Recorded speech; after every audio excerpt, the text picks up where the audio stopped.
கண் சம்பந்தப்பட்ட அனைத்து நோய்களுக்கும் கண் திருஷ்டிக்கும் மிகச்சிறந்த பரிகார தலமாக விளங்குவதுதான் திருக்காரவாசல் அருள்மிகு கண்ணாயிர நாதர் திருக்கோயில். இது தேவார பாடல் பெற்ற காவிரி தென்கரை தலங்களில் 119வது ஆலயமாகவும் திருஞான சம்பரால் பாடல் பெற்ற வரலாற்று சிறப்புமிக்க திருத்தலமாகவும் போற்றப்படுகிறது. புராண காலத்தில் இத்தலம் முழுவதும் காரகில் மரங்கள் நிறைந்த அடர்ந்த காடாக இருந்ததால் இது திருக்காரகில் அல்லது திருக்காராயில் என்று அழைக்கப்பட்டு பின்னர் திருக்காரவாசல் என மருவியது. இங்கு மூலவராக வீற்றிருக்கும் சிவபெருமானுக்கு கண்ணாயிர நாதர் என்றும் அம்பாளுக்கு கைலாச நாயகி என்றும் பெயர். இக்கோயிலின் தல விருட்சம் பலா மரம் ஆகும். இக்கோயில் வரலாற்று சிறப்புமிக்க சப்த விடங்க தலங்களில் ஒன்றாகும். ஒளி கொண்டு செதுக்கப்படாமல் இயற்கையாகவே உருவான 7 சுயம்பு லிங்கங்கள் சப்த விடங்க தலங்கள் எனப்படுகின்றன. முசுகுந்த சக்கரவர்த்தி அசுரர்களிடமிருந்து இந்திரனை காப்பாற்றிய போது இந்திரன் அவரிடம் என்ன வரம் வேண்டும் எனக் கேட்டார்.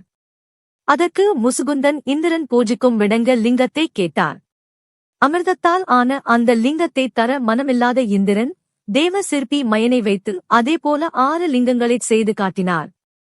ஆனால் முசுகுந்த மன்னன் தன் ஞானத்தால் அசல் லிங்கத்தை சரியாக கண்டுபிடித்தார். இதனால் வியந்த இந்திரன் 7 லிங்கங்களையும் அவரிடமே கொடுத்துவிட்டார். முசுகுந்த சக்கரவர்த்தி அந்த 7 லிங்கங்களையும் பிரதிஷ்டை செய்த 7 இடங்களில் திருக்காரவாசலும் ஒன்று. இங்குள்ள லிங்கம் ஆதிவிடங்கர் என்று அழைக்கப்படுகிறது. இத்தலத்தின் வரலாறு பிரம்மதேவனுடன் தொடர்புடையது. ஒருமுறை பிரம்மனுக்கு தான் எல்லோரையும் விட பெரியவன் என்ற கர்வம் ஏற்பட்டதால் சிவனை மிக்காமல் அலட்சியம் செய்தார். அதனால் கோபமடைந்த சிவபெருமான் பிரம்மாவின் படைப்பு தொழிலை பறித்தார். தன் தவறை உணர்ந்த பிரம்மா விஷ்ணுவின் அறிவுரைப்படி காரை மரங்கள் நிறைந்த இத்தலத்திற்கு வந்து கடும் தவம் புரிந்தார். அவரது தவத்திற்கு இறங்கிய சிவபெருமான் தனது உடலெங்கும் 1000 கண்களுடன் பிரம்மாவுக்கு காட்சி தந்து மீண்டும் படைப்பு தொழிலை வழங்கி அருள் புரிந்தார். இதனால் தான் இறைவனுக்கு கண்ணாயிர நாதர் என்று பெயர் வந்தது. பிரம்மனைப் போலவே விருத்திராசுரனைக் கொண்டதால் பிரம்மஹத்தி தோஷத்திற்கு ஆளான இந்திரனும் இத்தலத்திற்கு வந்து காரகில் மரங்களின் கீழ் தவமிருந்தான். அவனுக்கும் இறைவன் 1000 கண்களோடு காட்சி தந்து தோஷம் நீக்கினார். மேலும் கண்ணாயிர முனிவர் என்ற பக்தரும் இங்கு வழிபட்டு முக்தி அடைந்துள்ளார். இக்கோவிலின் பிரம்ம தீர்த்த கரையில் வீற்றிருக்கும் கடுக்காய் விநாயகர் சன்னதிக்கு ஒரு சுவாரஸ்யமான பின்னணி உண்டு. முன்பு ஒரு வணிகன் வரி கட்ட பயந்து தன் வண்டியில் இருந்த விலை உயர்ந்த ஜாதிக்காய் மூட்டைகளை கடுக்காய் என்று போய் கூறினான். விந்தையாக அவை கடுக்காய்களாக மாறின. தன் தவறை உணர்ந்த வணிகன் இத்தல விநாயகரிடம் மன்னிப்பு கேட்க அவரும் கடுக்காய்களை மீண்டும் ஜாதிக்காய்களாக மாற்றியருளினார். அதனால்தான் இவருக்கு கடுக்காய் விநாயகர் என்று பெயர். புரட்டாசி பௌர்ணமியில் இந்திரனே இவரை பூஜிப்பதாக ஐதீகம். மேலும் இங்கு பெரும் மகிழ்ச்சி தரும் பிரமோத விநாயகர் சன்னதியும் உள்ளது. இங்கு மூலவர் சன்னதிக்கு அருகிலேயே ஆதிவிடங்க தியாகராஜரின் சன்னதி உள்ளது.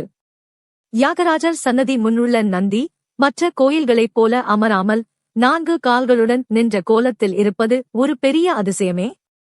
திருவாரூரில் வீதி விடங்க தியாகராஜரின் அஜபா நடனத்தைக் கண்ட பதஞ்சலி முனிவர் இறைவனின் அனைத்து நடனங்களையும் காண விரும்பிய போது இத்தலத்திற்கு வந்தால் காணலாம் என இறைவன் கூறினார்.